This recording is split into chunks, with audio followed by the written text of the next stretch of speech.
Herkese merhaba arkadaşlar. 2021 yılına çok az kalmışken ben de yeni bir Windows performans artırma videosu yapmak istedim sizler için. Şimdi bu videoda arkadaşlar öncelikle bazı ayarlarda eski tip hard disk ve bazı ayarlarda yeni tip hard disk önemli. O yüzden ben o bölümlerde söyleyeceğim. Onlara çok dikkat edin. Şimdi arkadaşlar ilk ayarımız, daha doğrusu ilk yapmamız gereken şey herhangi bir oluşacak probleme karşı geri yükleme yazıp bir snapshot almak. Eğer snapshot almak nedir bilmiyorsanız benim bununla ilgili videom var. Bakabilirsiniz sağ üstteki karttan. Şimdi arkadaşlar bakın buraya oluştur dedikten sonra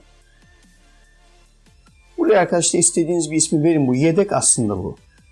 Problem olduğu zaman buraya geri dönüyoruz arkadaşlar. Şimdi bakın yedeğimiz birkaç saniyede oluşturuluyor. Kapat diyoruz. Şimdi nerede bu yedek? Hemen şöyle yapalım. Bakın şuradan şurayı tıklayalım ve hemen alttan farklı bir yedeği seçelim.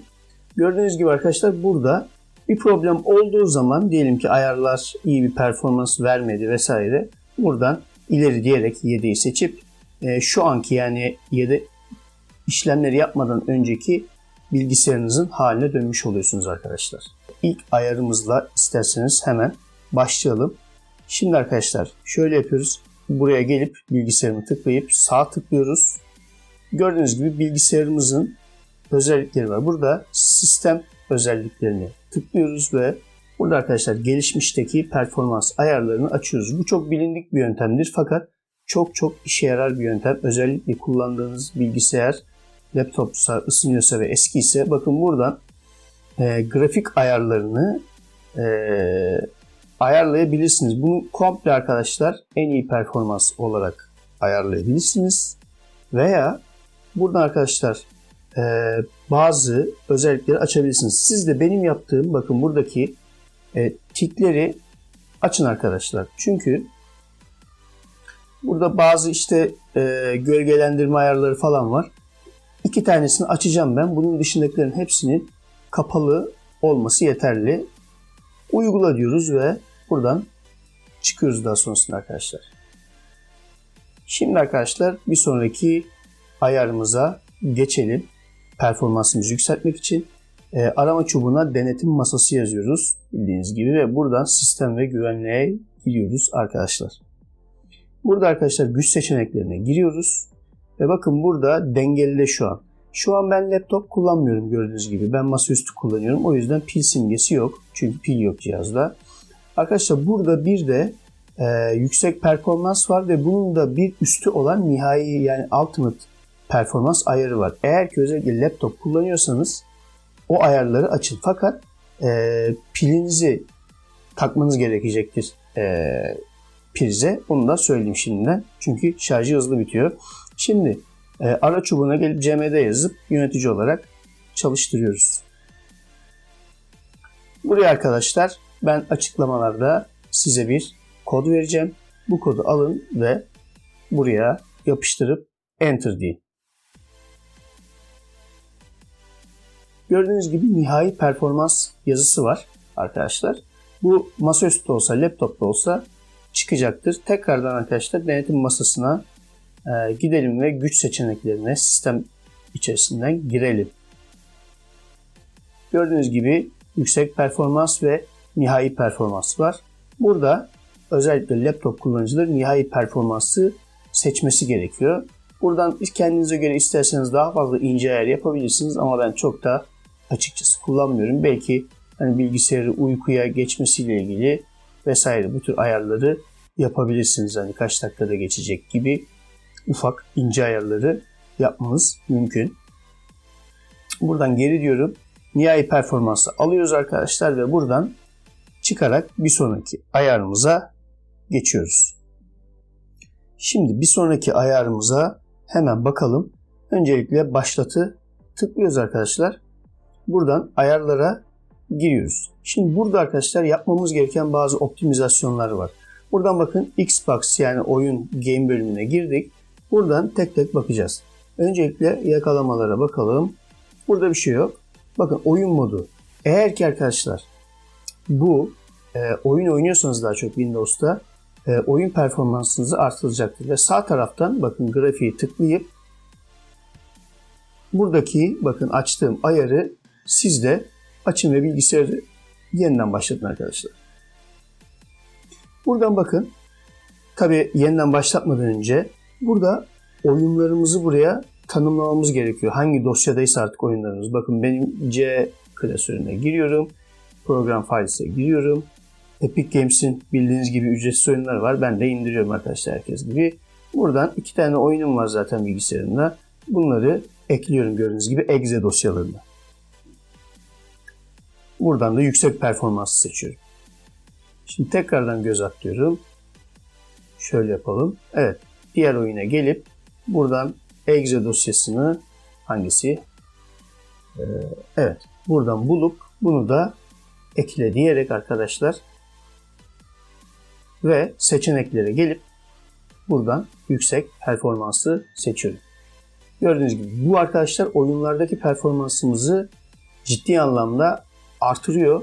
Emin olabilirsiniz. Bunu mutlaka açın. Optimize ediyor arkadaşlar. Bilgisayarınıza göre ve en yüksek performansı almanızı sağlıyor. Şimdi sıradaki ayarımıza tekrardan bakalım. Şimdi bu ayarımızda arkadaşlar tekrar ayarlara giriyoruz ve sisteme giriyoruz. Sistemin içerisinde arkadaşlar gördüğünüz gibi bildirimler bölümü var. Bakın burada bildirimleri kapatın arkadaşlar. Niye diyeceksiniz? Hani ne alakası var abi? Hani bu ne kullanıyor ki? Bu arkadaşlar arka planda açık. Yani RAM'de hazır bekliyor. Size bildirim göndermek için. Bunları kapatın ki RAM ve işlemci gücünüzü kullanmasın. Bakın odaklanmada da odaklanma yardımınız kapalı olsun. Aşağıda arkadaşlar gördüğünüz gibi paylaşılan deneyimler var. Yani bu Windows'a gönderilen bir şey. Bunu kapatın. Hem internetinizin daha yavaş olmasına neden olur hem de sistem kullanır. Şimdi bir sonraki ayarımız kişiselleştirme, arka plan. Arka plana girdik. Burada arkadaşlar renkler var. Burada sistemimizi en çok kullanan efekt saydamlık efekti. Bakın duvar kağıdınızı değiştirin falan demiyorum. Hani simsiyah yapın bu kağıdı demiyorum ama saydamlık efektini kapatabilirsiniz en azından. Şimdi arkadaşlar bir sonraki ayarımız gizlilik. Gizliliğe girdik. Burada arkadaşlar uygulamaların içerisinde arka plan uygulamaları var. Bildiğiniz gibi Windows'un kendi uygulamaları. Hiç programa gerek kalmadan bunları manuel buradan kapatın. Bunlar şöyle siz tıkladığınızda çalışacak artık arkadaşlar. Yani kapanmıyor aslında, silinmiyor. Sadece örneğin Cortana'yı tıklarsanız o zaman çalışır. Şimdi arkadaşlar burada genele geldik. Bakın buradaki gizlilik seçeneklerinizin hepsi kapalı olsun. Gördüğünüz gibi. Bunlar sizde açık olacaktır büyük ihtimal. Veya birkaç tanesi. Bunları kapatın. Hiçbir zararı yok bunların. Yararı da pek yok. Öyle söyleyeyim. Şimdi tanılama ve geri bildirime gelip buradaki bakın şu işaretli seçeneği seçin arkadaşlar ve özel deneyimleri kapatın. Bu da Microsoft'a gönderilen geri bildirimler, feedbackler ve arkadaşlar bakın tanılama verilerini sil var. Bunu sili tıklayın. Bu kadar. Bilgisayarınızdan herhangi bir dosya vesaire bir şey silinmez. Merak etmeyin. Hem alan açılır hem de gereksiz sistem kullanımınız azalacaktır.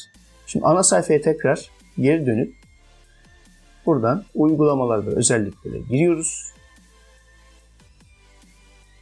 Burada arkadaşlar Windows'un işte harita özelliği var. Eğer ki hani zaten çoğumuz kullanmıyoruz bunu.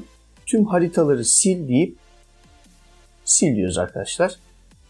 Daha sonrasında bakın burada tarifeli bağlantılar kapalı olsun ve eşleme ve güncelleştirmeleri de kapatın. Sürekli internet hızınızı azaltacaktır. Bu da pinginizi artırır. Ve arkadaşlar web siteleri için uygulamalarda da haritalar var. Bu konumla ilgili kapatın ve başlangıçta da gördüğünüz gibi sadece ben ses ve Windows Security yani virüs programını açıyorum. Onun dışındakilerin hepsini kapatıyorum arkadaşlar. Çünkü hayati değiller. Yani işte Adobe'dur, Cortana'dır veya telefonunuz uygulamasıdır. Gereksiz. Şimdi bir sonraki uygulamamıza bakalım. Şimdi arkadaşlar bakın görev yöneticisine girdik. Burada gördüğünüz gibi RAM içerisinde işte bir sürü gereksiz RAM'imi kullanan, tüketen vesaire ıvır zıvır bir sürü şey var. Bazıları gerekli, bazıları gereksiz. Şimdi araya gelip çalıştır yazıyoruz. Ve buraya arkadaşlar prefetch yazıyoruz. Bunu niye gösteriyorum? Bakın. Burada 80-90 tane gereksiz dosya var ve bunlar arkadaşlar aslında Windows'un arka planda çalışan hizmeti sayesinde varlar arkadaşlar. O yüzden bunları normalde biz manuel veya işte CCleaner gibi programlarla siliyoruz. Ama arkadaşlar bunun zaten burada tutulmasına da izin veren biziz. Bu yüzden bunları böyle silmek yerine şu an benim yaptığım gibi aslında yapacağımız bir şey daha var. Arama çubuğuna gelip buraya kayıt defteri yazıyoruz ve en üstte çıkan kayıt defteri düzenleyicisini yönetici olarak çalıştırıyoruz. Şimdi arkadaşlar ben tabii ki denedim. Denediğim için de burada açık. Yolu arkadaşlar bakın bakabilirsiniz. Şimdi lokal makina buna giriyoruz.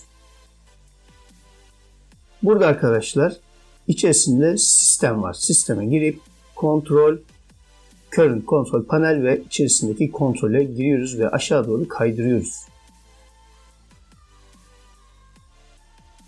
Şimdi arkadaşlar bakın season bakın Season şeklinde yazıyor. Season Manager var. Onu tıklıyoruz ve onun içerisindeki Memory Management bu ayar tıklıyoruz ve içerisinde bakın Prefetch bölümü var. Prefetch arkadaşlar bakın burada 3 yani çalışıyor demek bu. Aslında Windows 10'da çok da gerekli bir özellik değil bu. Gereksiz sistem kullanıyor. Bunu arkadaşlar 0 yapıp tamam diyoruz. Burada sizde Superfetch de olabilir. Onu da 0 yapın. Eğer ki varsa. Bende çıkmadı SSD kullandığım için. Şimdi arkadaşlar daha sonra ara çubuğuna gelip hizmetler yazıyoruz. Ve burada arkadaşlar bakın. Gördüğünüz gibi SYS main işte bu arkadaşlar Prefetch ve Superfetch'in hizmetlerdeki adı. Bu yeni ismi sysmain. SYS-main bakın performans geliştirmeye yardımcı olur diyor. Fakat aslında bu özellikle SSD kullanıyorsanız bilgisayarınızda devre dışı bırakmanız gereken bir özellik arkadaşlar. Bence devre dışı bırakın. Performansınızda ufak da olsa bir artış olacaktır. Bunu devre dışı dedikten sonra uygula deyip tamam basıp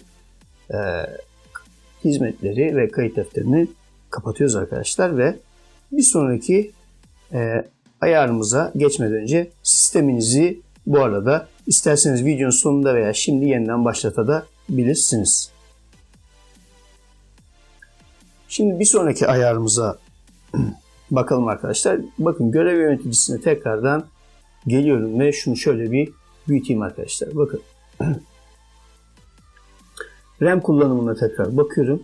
Bakın burada arkadaşlar Windows Search gördüğünüz gibi dizin oluşturma diyor. Nedir arkadaşlar dizin oluşturma? Bakın başlatın hemen sağındaki büyüteç işaretini görüyorsunuz. Bakın şu an bu 20 MB gibi bir RAM kullanıyor ve dolayısıyla da az da olsa CPU yani işlemci gücümüzden kullanıyor. Bunu arkadaşlar biz bakın buradaki dizin bölümü. Bunu buradan kaldırabiliriz eğer ki kullanmıyorsanız. O yüzden hizmetlere geliyoruz. Windows Surge'ü kapatmak için. W'ye basıyoruz ve Windows Surge'ü bulup çift tıklıyoruz arkadaşlar. Bakın zaten çalışıyor şu an gördüğünüz gibi. Bunlar tabii ki isteğe bağlı. Mecbur değilsiniz ama eğer ki hani RAM'iniz düşüktür, oyun oynayamıyorsunuzdur, LoL'dur vesairedir. Hani oyundur. Hani bu tür oyunlarda arkadaşlar bunları bence kapalı tutun, en azından manuel yapabilirsiniz yani sürekli olarak. Aç kapa da yapabilirsiniz. Gördüğünüz gibi kapattık arkadaşlar. Bu kadar basit. Hayati bir ayar da değil bu arada. Şimdi isterseniz bir sonraki uygulamamıza geçelim. Bu uygulamamız arkadaşlar tekrardan size bir şey göstermek istiyorum. Bakın görev çubuğuna girdik. Ben şimdi bilgisayarı yeniden açıp kapattım. Bakın şu an az önce %20'lerde olan RAM düştü ve hizmetlere geliyorum burada arkadaşlar. Bakın burada bir sürü çalışan hem gerekli hem de gereksiz, hayati ve hayati olmayan birçok hizmet var. Windows arka planda çalışan. İşte zaten bunlar boştayken işlemcimizi, RAM'imizi, ekran kartımızı kullanıyor arkadaşlar. Şimdi burada bazıları gereksiz. Onları mümkün mertebe tespit ederek bunları kapatmaya çalışacağız. Bakın işte burada vesaire çeşitli sistem kullanan bölümler var. Bunları kapatacağız arkadaşlar. Şimdi bakın buraya ms-config yazıyorum. Yani arkadaşlar Microsoft konfigürasyon. Burada arkadaşlar yapmamız gereken şey, bakın hizmetlere giriyoruz ve bunlar hayati çalışan hizmetler. Şuradaki tiki tıklıyoruz. Bakın burada gereksiz olanlar var. İşte Nvidia'dır, Adobe'dur, işte Tencent bakın. Ondan sonra Google güncellemeleri, Google Chrome güncellemeleri. Bakın bunları kapatalım arkadaşlar. Yani mümkün mertebe.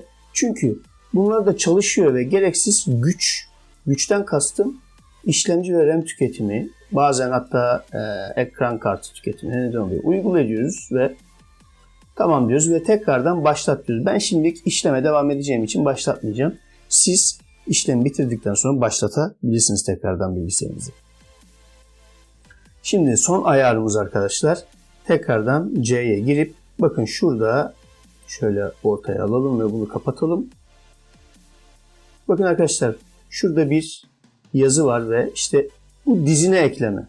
Yani arkadaşlar Windows'ta bir şey ararken bulmanızı sağlayan özellik ama ciddi anlamda da güç tüketiyor. Bakın bunu tikini kaldırıp uygula dediğinizde böyle bir uyarı çıkıyor. Yani dizini siliyorum diyor. Dizini silmesi arkadaşlar tamam diyoruz. Buna devam diyoruz ve tümünü yok say diyoruz. Tamamını. Ve başlıyor bu işlem arkadaşlar. Sizin bilgisayarınızda kullanış şeklinize göre değişecektir. Onu söyleyeyim şimdiden. Yani 5 dakikada sürebilir, 2 dakikada sürebilir, 10 dakikada sürebilir. Sabırla bekleyin. Gördüğünüz gibi bu işlemi de yaptıktan sonra Windows 10'umuzu programsız hızlandırma işlemimizi yaptık. Umarım video işinize yarar. Beğendiyseniz beğenmeyi ve destek olmak için abone olmayı unutmayın. Kendinize iyi bakın. Hoşça kalın.